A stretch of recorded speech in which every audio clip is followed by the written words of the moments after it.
Mission Impossible may be one of the most surprising, long-running franchises to ever exist. Originally starting as a 1960s television show on CBS, the franchise was rebooted in 1996 by director Brian De Palma. Tom Cruise was so confident in that first film that he even wanted to be a producer on it. Then, on that fateful day of May 22nd, 1996, the first Mission Impossible film was released, beginning arguably one of the best spy and action franchises to ever exist.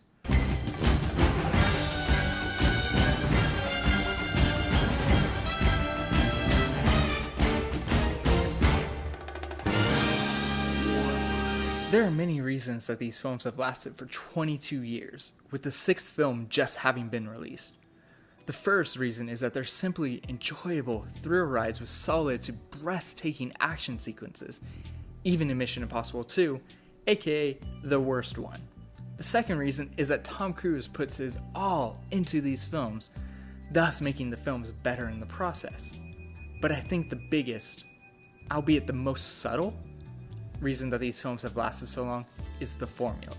Each of these films follows a similar formula, much like a procedural television show, which makes sense if you know that this franchise is a reinvention of a 60s TV idea.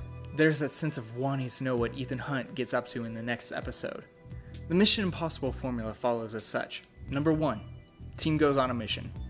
Number 2, something goes wrong. Number 3, Ethan and/or team has to flee from government/go rogue. 4, masks. 5, insane action sequence towards the end of the second act.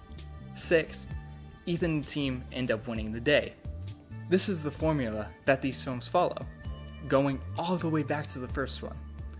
While there are some deviations along the way, much like any formula has, these are the basic plot points to pretty much every Mission Impossible film.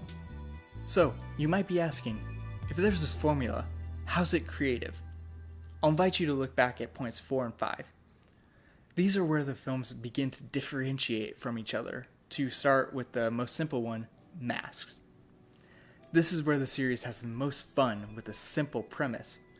Starting in the first with the impersonation of Jim Phelps, the tradition is carried on. Mission Impossible 3 had Ethan taking the identity of Davian at a party, leading to an amazing scene of Philip Seymour Hoffman acting like Ethan, acting like Davian. It was intense and fun at the same time. Then you have Ghost Protocol and Rogue Nation's uses of masks. In Ghost Protocol, the masks don't work. The trope you expect to work simply doesn't. Something like this keeps the characters on their toes and thus keeps the audience on the edge of the seats. If this thing we trust doesn't work, how will they get out of this situation? It was a subversion of the trope that worked perfectly in the context of the film. These simple subversions take the tropes of the original films and then use them in fun and creative ways in order to keep the audiences guessing. But really, you go see a Mission Impossible film for the action sequences. Obviously, the most iconic scene of the entire franchise is from the first film when Ethan is hanging by the wire. While not exactly an action scene, this is a scene that every film in the series strives to pass. Mission Impossible 2, there's the really dumb rock climbing scene at the beginning, and then the noticeably better knife almost in the eye scene toward the end. It's almost like Doug Ray Scott was actually trying to kill Tom Cruise. Each film progressively ups the ante after this as well. There's the scene on the bridge in Mission Impossible 3, as well as the incredible running one take late in the third act. In Ghost Protocol, there's the absolute insanity that is the Burj Khalifa and subsequent sandstorm chase scene. Then you have arguably the best two films of the franchise, Rogue Nation and Fallout. The end of Rogue Nation's second act is pure creative mastery.